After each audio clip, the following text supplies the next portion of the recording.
घर में आज सुबह से ही बड़ी चीख पुकार मची हुई थी। ना जाने आज घर में कौन सा हंगामा हो गया था।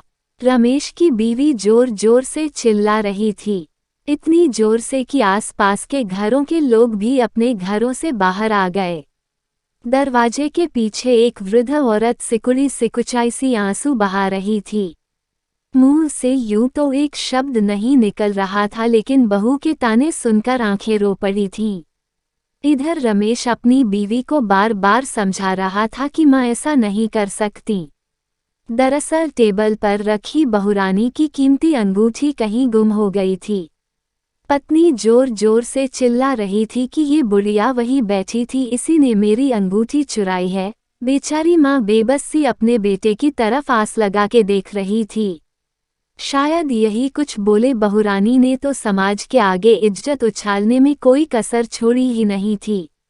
हद तो तब हो गई जब पत्नी ने गुस्से में मां का हाथ पकड़कर दरवाजे से अंदर खींचा। रमेश का आपा भी जवाब दे गया और उसने पत्नी के गाल पर एक जोरदार तमाचा मारा। अभी 2 महीने पहले ही शादी हुई थी। पत्नी को वो तमाचा सहन नहीं हुआ। वो गुस्से में पति पर चिल्ला के बोली, तुमको मुझसे ज्यादा अपनी मां पर विश्वास है, ऐसा क्यों? रमेश की आंखों से भी अब आंसू निकलने लगे और बोला, जब मैं बहुत छोटा था, उसी समय मेरे पिता का देहांत हो गया था। तब मेरी मां ने दूसरों के घरों में बर्तन मांजकर और झाड़ू लगा लगाकर मुझे पाला।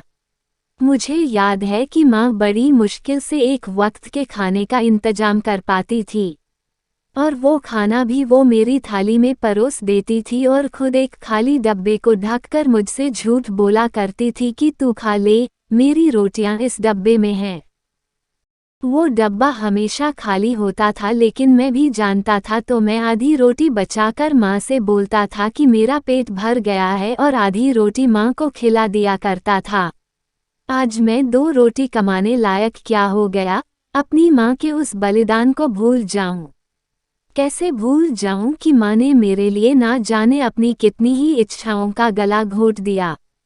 तुम तो मेरे साथ अभी केवल 2 महीने से हो, लेकिन मैंने तो मां को पिछले 25 वर्षों से लगातार तपस्या करते देखा है।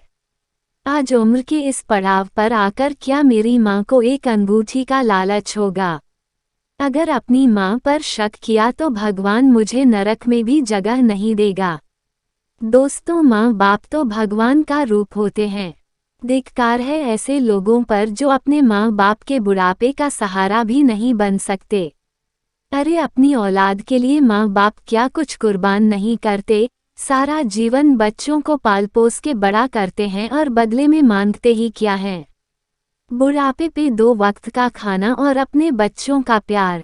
क्या हमारे माँ बाप का इतना भी अधिकार नहीं है हम पे? दोस्तों, कहने को तो ये एक कहानी है, लेकिन सच्चाई इस कहानी से अलग नहीं है।